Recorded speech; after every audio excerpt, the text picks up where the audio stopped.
versículo de número 13 diz assim: E sucedeu que, ouvindo a Elias, envolveu o seu rosto na sua capa e saiu para fora e pôs-se à entrada da caverna. E eis que veio a ele uma voz que dizia: Que fazes aqui, Elias? E ele disse: Eu tenho sido em extremo zeloso pelo Senhor Deus dos exércitos, porque os filhos de Israel deixaram a tua aliança, derrubaram os teus altares e mataram até os teus profetas à espada. Também deixarei ficar em Israel 7.000, todos os joelhos que não se dobraram a Baal e toda a boca que não o beijou. Pode se assentar. Queridos, falar de desânimo espiritual é falar de um assunto iminente quase todo o tempo dentro da igreja, né? Porque nós sabemos que nem sempre estamos cheios de graça, se é assim que eu posso dizer, ou autoridade, ou tomados de autoridade para lutar as batalhas diárias que precisamos lutar. Bem, verdade é que tem dias que nós acordamos com uma força tão grande em Deus que se um leão aparecer na nossa frente, nós seremos tomados de autoridade como Davi, mataremos esse leão. Se o urso aparecer, mataremos esse urso. Mas existem aqueles dias que nós levantamos e não temos força. Parece que nem para pisar em uma formiga. É aquele dia que não temos ânimo nem para fazer uma oração. Eu não sei se você já passou por isso, mas volta e meia eu enfrento esses dias de batalha.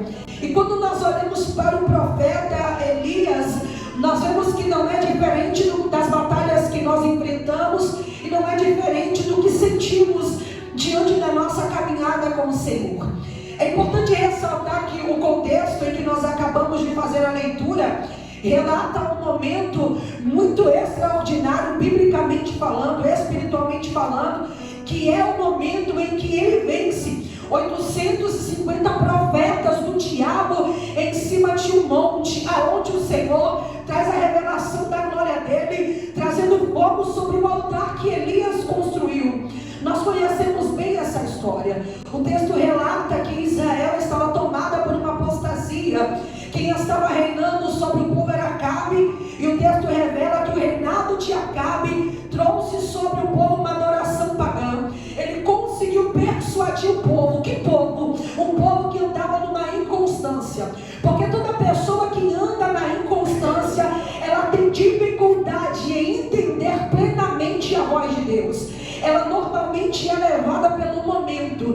Pessoas inconstantes não são levadas para uma promessa e não são baseadas justamente dentro do tempo de Deus. Normalmente elas são levadas por aquilo que elas querem que aconteça no quesito imediato. São pessoas imediatistas. Logo, se não acontece o que elas queriam, elas começam a procurar uma segunda alternativa. Já que Deus não fez desse jeito no meu tempo, então para mim não dá mais. Já que não aconteceu da forma que eu imaginava, então para mim também agora não quero mais. E o texto vai relatar que a nação de Israel estava desse jeito. O povo que estava sob os cuidados desse rei Acabe dentro de Samaria estava agora com uma adoração totalmente subvertida. Era uma adoração diabólica, era uma adoração paganista. O texto revela que o Senhor levanta Elias dentro desse contexto caótico, contexto, pastor Alexandre, de crise, contexto, missionária Lídia, de divisão no meio do povo, porque eu acredito que havia alguns ali que queriam um compromisso verdadeiramente com Deus, mas a maioria estava se dobrando às propostas que o mundo estava colocando diante deles. A Bíblia vai relatar que Elias é uma voz profética em um tempo de crise. Se tem uma coisa que Deus necessita levantar em dias de crise, é uma voz profética.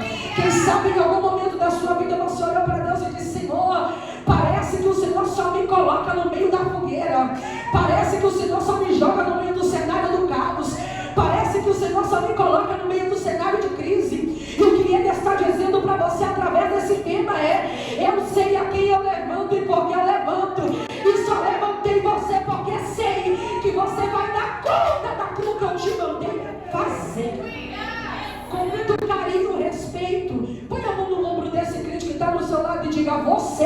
conta. Olhe para quem que está à direita ou à esquerda atrás e avisa para pelo menos 2 pessoas: você vai dar conta. Aleluia. Quem nos olha vencendo batalhas, vencendo pelejas, não imagina as lutas internas que nós enfrentamos. Quem nos olha dentro do culto, quem olha você aí arrumada, quem olha você no departamento de mulheres, quem olha você dirigindo o culto, quem olha você pregando, quem olha o teu sorriso, não sabe o tamanho da crise que você enfrenta a respeito do teu próprio ministério e da tua chamada.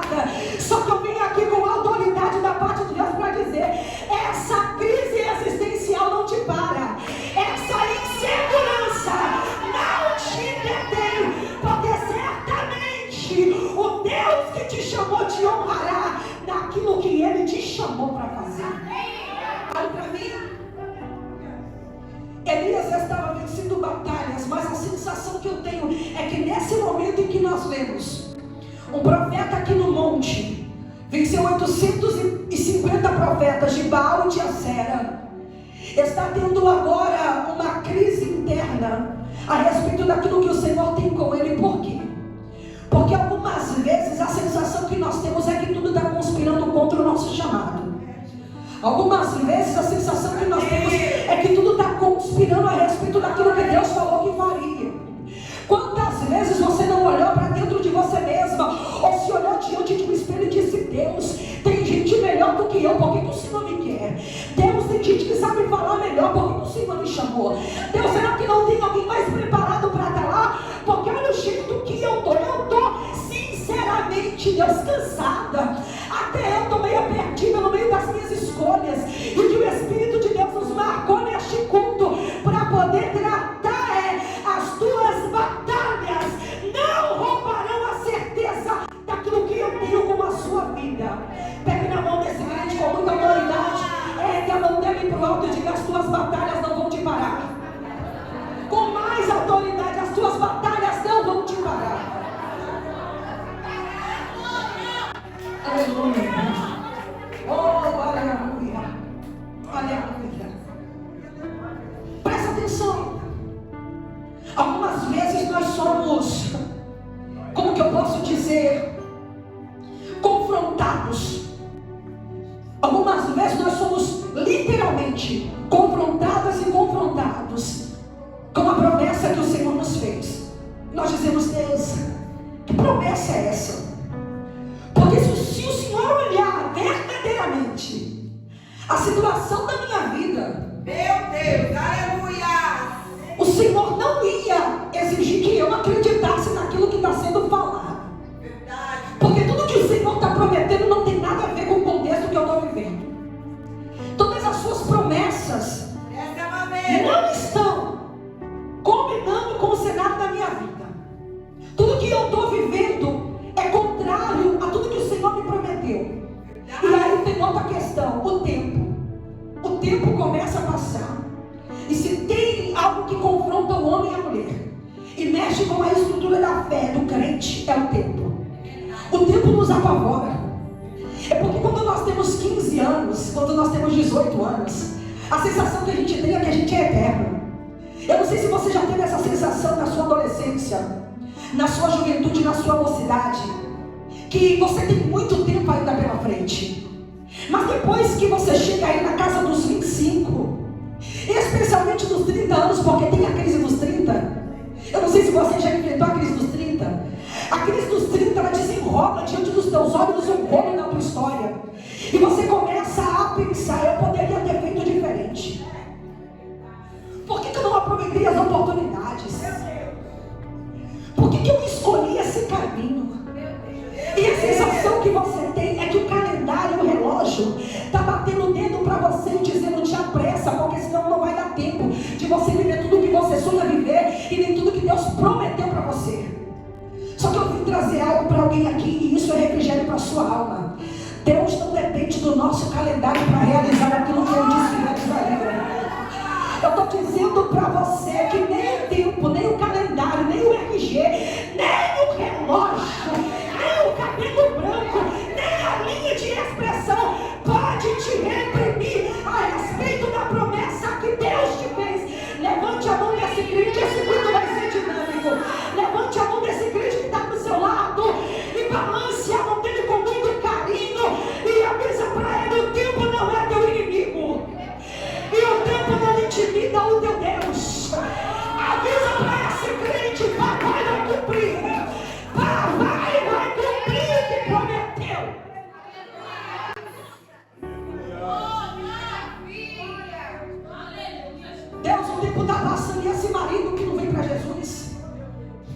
O tempo está passando e esse filho que não muda, que não melhora. O tempo está passando e esse meu neto que está pior do que estava. O tempo está passando, Deus, e a minha casa própria. O tempo está passando, Deus, e o meu carro e a minha viagem. O tempo está passando, Deus, e os meus sonhos.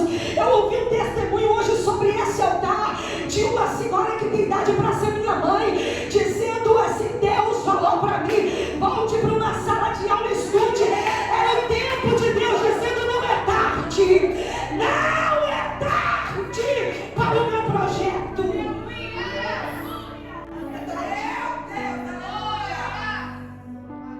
A Bíblia vai relatar que Elias está vivendo um conflito. E é muito louco, porque ele tinha acabado de vencer uma das suas maiores batalhas. Quem é que vê, queridos, fogo descendo do céu e secando um altar que está cheio de água? Ele viu o Senhor destruir 450 profetas de Baal e 400 de Acera, ou vice-versa. Agora esse homem sai dessa grande vitória e se tranca dentro dele, com a sensação de que as coisas não estão ao próprio favor dele. Deixa eu te falar uma coisa, eu estava dentro da minha casa e Deus disse para mim: o problema é que nós olhamos muito para o futuro. Olha para mim. Quando você cria muita expectativa no futuro, você acaba se esquecendo do que Deus já fez no teu passado. E eu estou aqui para convidar alguém a trazer à memória as coisas que o Senhor já fez por você. Era para você estar morta. Era para você ter morrido naquele acidente. Era para você ter morrido com infarto, com AVC. Você já foi ameaçada de morte. Eu estou pregando para gente que já viveu e viu providência de Deus dentro do deserto. No meio da porta fechada, viu Deus trazer providência dentro do armário, dentro do guarda-roupa, na sapateira. E aí de repente parece que você tem um lapso de memória e você esquece tudo que o Senhor já fez. Mas eu vim aqui refrescar a memória de alguém e dizer: aquele que começou a boa obra, aquele que era, que é e que há de ser, aquele que é o começo, o meio e o fim, aquele que te conhece desde o ventre da tua mãe. Você nasceu nu e está vestido, nasceu sem cabelo, mas tem cabelo, nasceu sem dente, Jesus te deu dente. Levante a tua mão. Eu estou dizendo que Ele vai preparar o que você precisa. Então descansa. Era para a depressão ter te matado. E Jesus marcou a gente aqui. Creio, Jesus. Aleluia. E está marcando a gente aqui. Coisa linda, meu Deus. Trazendo à nossa memória o que Ele já fez. Ele está perguntando para você o que é que você precisa. Quais são as suas queixas, as suas causas, as suas denúncias para mim? Será que você se esqueceu que um dia alguém te olhou e disse que você não chegaria nem aos 18 e olha você aqui? Será que você se esqueceu que um dia alguém te olhou e te julgou e até lançou palavra de maldição e disse para você: essa daí não vai chegar muito longe, olha você aqui. Deus Santo, poderoso. Elias está vivendo uma crise porque ele tem questões acerca do que vai acontecer. Eu vim aqui dizer para alguém: pare de se inquietar com as coisas que você quer que aconteça e comece a glorificar pelas coisas que já aconteceram. Levante a tua mão. Eu vim dizer para você que hoje o Senhor vai te envolver em um manto de gratidão. E o Espírito do Senhor vai te fazer recordar dos cuidados dele sobre a tua vida. E você vai ter ânimo para dar glória a Deus e aleluia. Pai, se nada acontecer daqui para frente, eu já estou abastecida pelas coisas que já aconteceram. Porque um dia eu achei que eu não ia aguentar, mas olha eu aqui. Um dia eu achei que não chegaria até aqui, eu cheguei. Um dia eu achei que eu não ia dar conta, mas eu estou na quinta-feira profética. Levante a mão e dê glória pelas coisas que já aconteceram.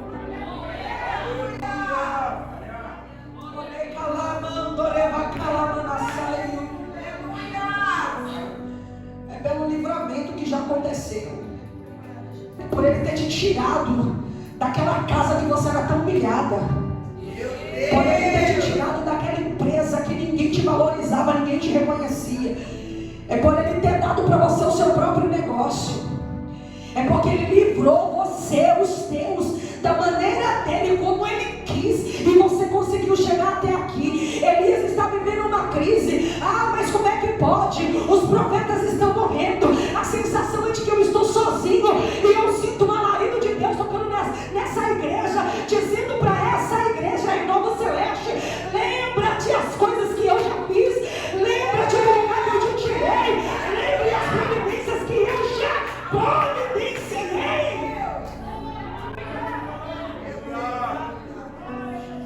Todo desse crente, diga para ele: será que você se lembra?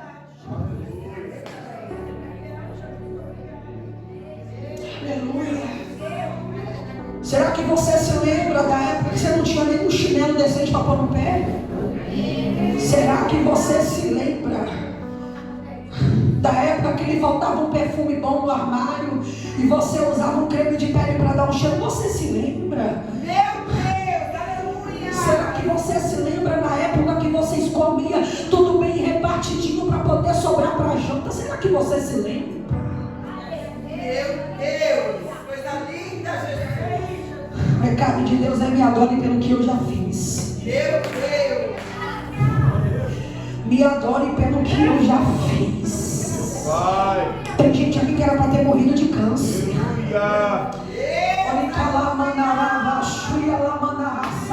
Ele diz: eu que não deixei esse caroço virar um tumor e te matar, eu te livrei. Será que você se lembra que eu estava com você naquele hospital? Será que você se lembra que eu estava com você naquela cirurgia? Será que você se lembra que naquele dia você pôs a mão na cabeça e disse: Deus tem misericórdia e eu tenho livramento? Será que você se lembra?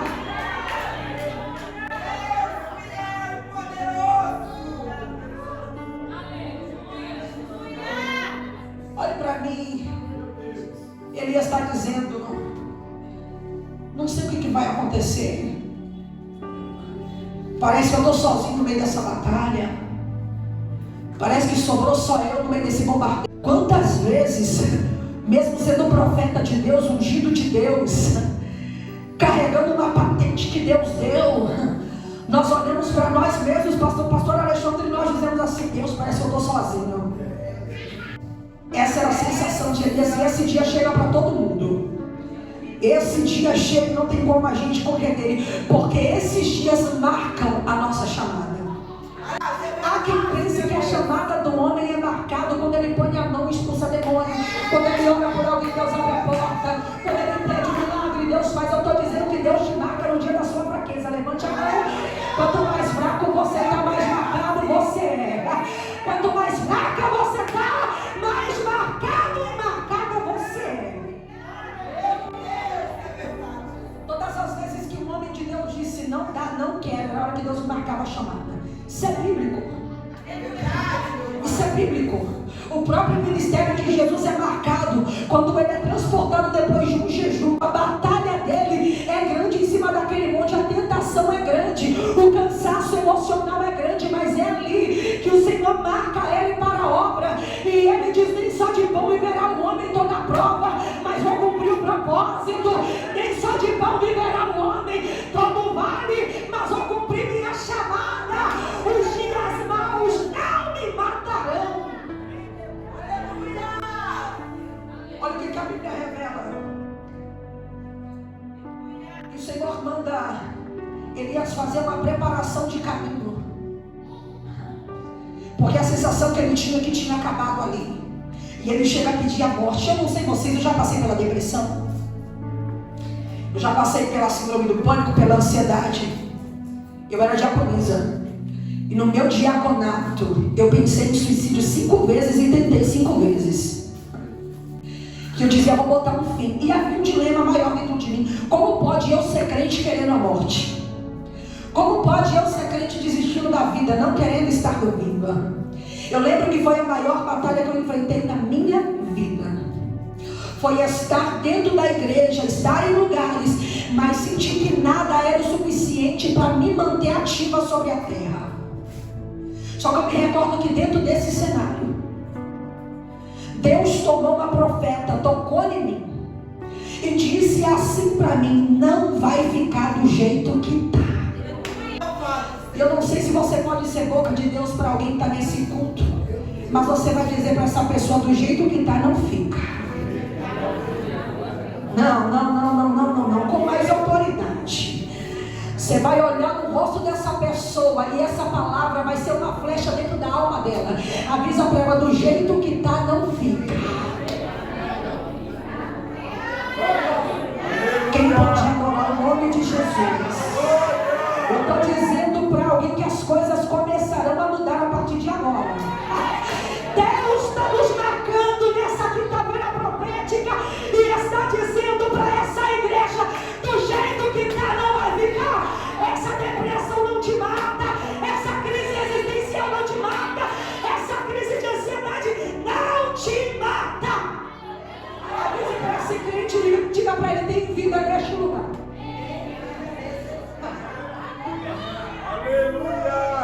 O texto vai relatar que Elias perde a vontade de viver sabendo que é profeta, mesmo depois de ter visto tantas coisas acontecer da parte do próprio Deus. Só que deixa eu dizer uma coisa para você: ser chamado por Deus não implica só em viver a sua vontade e viver a vontade de Deus. Não é isso. Jesus nos ensinou que a nossa vida, ela é cobertura, ela é telhado, ela é respaldo para as outras vidas. E olha para mim: se não for por você, vai ser por quem precisa de você. Meu Deus, aleluia. É verdade. Deus colocou essa palavra na minha boca e não é em vão. Se não é por você, é porque precisa de você. Porque tem alguém, Meu Deus, aleluia. que precisa que você esteja vivo. Você vai olhar para esse crente e não vale que eu estou sendo chata, não, porque isso é pedagógico. Olhe para ele e diga: você está proibido de morrer enquanto o propósito não se cumprir.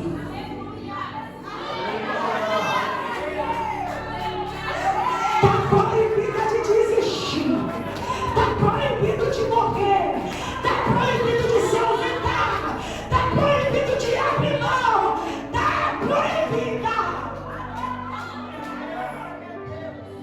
Elias, ainda tem um Eliseu que precisa de cobertura. Ainda tem gente que através da tua vida eu vou preparar para cumprir o meu propósito. Eu disse que faria na vida dos teus, eu disse que faria na vida das tuas, eu disse que faria na vida dos familiares, eu disse que faria na vida da tua mãe, eu disse que faria na vida do teu marido, eu disse que faria na vida dos teus filhos. Então, Elias, aguenta!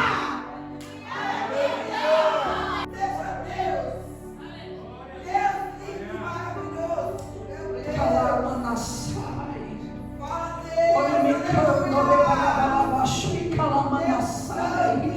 Eu olho para essa mulher aqui, eu só vejo Deus descendo com renovação. Eu olho para você e vejo a mão de Deus me segurando e dizendo: não é para parar. Eu olho para você e vejo o Senhor diante de ti dizendo: eu estou abrindo um caminho e tu vai passar. Não se esconda debaixo de uma capa, como se seu ministério tivesse acabado. Não acabou.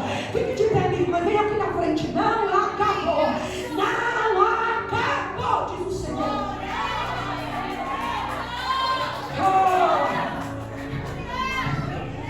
Eu olhando para a senhora, eu vejo um ataque das trevas se levantando contra a sua vida. O mal de todas as maneiras está tentando parar a tua chamada. Satanás disse: vou parar com a chamada dela, vou acabar com a saúde emocional dela, vou acabar com o psicológico dela, e ela não vai mais acreditar que eu posso fazer alguma, que Deus pode fazer alguma coisa. Mas o Senhor está dizendo nessa quinta-feira profética: a sua vida não vai ficar do jeito que está, porque hoje, missionária Lília, o Senhor quebrará a obra de macumbaria, o Senhor quebrará a obra de bruxaria e dará libertação. Põe a mão na cabeça dela, Lília. Põe a mão na cabeça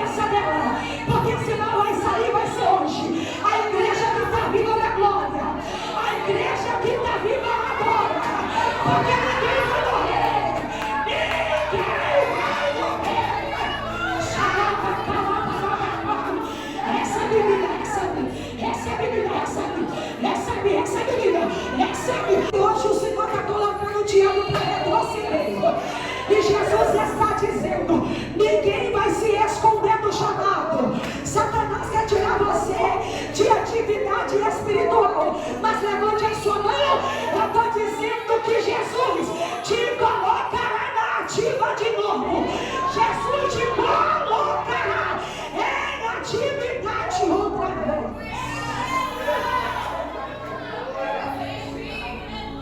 Olha para mim, os olhos dele não poderiam não ver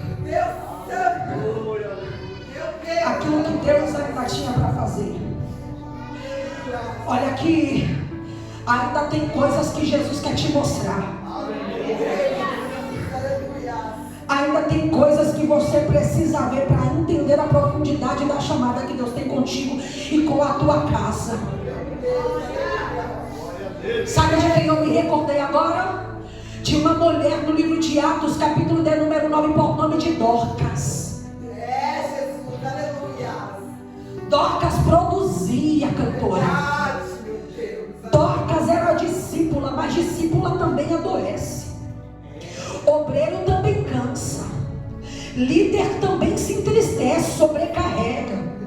Daqui a pouco o texto diz que Dorcas morre, mas eu acredito que ela foi adoecendo, foi perdendo as forças, e quem sabe no coração dela, ela dizia: meu Deus, eu já fiz tanto pelos outros, olha a minha situação, meu Deus, eu já ajudei tanta gente, olha como que eu estou, cadê as pessoas que eu ajudo? E de repente eu sinto que Deus detém as pessoas para que não vá até ela. Sabe por quê? Porque tem coisas que Deus não vai deixar que o homem resolva para você. É a mão dele propriamente que vai resolver a tua causa. O texto vai dizer que ela adoece e morre, mas depois de morta, algo acontece.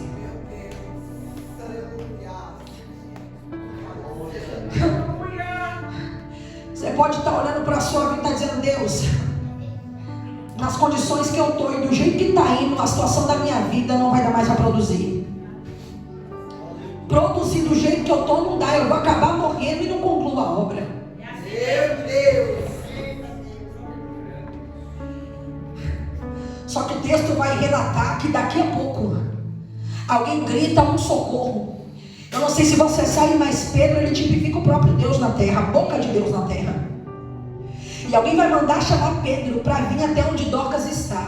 Espírito, aleluia. Quem ressuscitou ela não foi as pessoas que ela cuidou. Olha para mim, pare de esperar das pessoas aquilo que só Deus vai fazer. Ela poderia ter perguntado: quem que orou aqui por mim? Foi as que eu ajudei? Quem foi que veio aqui dentro e colocou a mão sobre mim? Foi as que eu estava socorrendo? Se ela perguntou isso, alguém disse: não, não foi as que você estava socorrendo. É assim mesmo. Aleluia. Mas veio socorro de longe para você. E para encerrar aqui, você vai bater na mão de pelo menos 3 pessoas. Você vai avisar para ele e para ela: tá vindo socorro para você. Pode bater na mão de 2 ou 3 pessoas e avisar: tá vindo socorro de Deus para você. Tá vindo socorro de Deus para você. Tá vindo socorro de Deus para você. Tá vindo socorro de Deus para você. Não me pergunte da onde vai vir. Eu sei que vai vir. Talvez não venha das pessoas que você socorreu, mas o Senhor não te deixará sem socorro. Vai vir socorro de Deus para alguém dessa igreja. Se coloque sobre os seus pés. Como é que eu vou vencer esse desânimo, irmã Damaris? Eu estou vivendo um dilema. Diante do caos que está na minha casa, eu não acredito mais que alguma coisa pode acontecer. Eu não consigo mais orar, eu não jejuo mais como antes. Eu não consigo ler a Bíblia. Tem gente que está assim nesse culto. Eu não consigo nem entender a Bíblia quando eu abro ela para ler. Eu não tenho mais a mesma sensibilidade de antes. Eu até recebo a palavra, mas quando eu saio e entro na minha casa, e entro naquela empresa de manhã, e olha o caos que está a minha vida financeira, persevera. Eu tenho dificuldade de acreditar que alguma coisa ainda pode acontecer. Como que eu vou vencer isso? O maior exemplo de que Deus ainda está no barco da tua vida é tudo que Ele já fez por você. Para onde que eu vou olhar, irmã Damares? Para tudo que Ele já fez. Tudo que Ele já fez me garante que Ele é Deus na minha vida. Tudo que já aconteceu para eu chegar até aqui, para eu continuar viva, para eu continuar vivo, para eu continuar na igreja e na presença, vai me dar força para perseverar. Olha para esse vídeo e pergunta: tu tem história com Deus? Pergunta para ele. Você tem história com Deus, crente? E por que você acha que o Deus que fez não vai continuar fazendo? Ele vai continuar fazendo.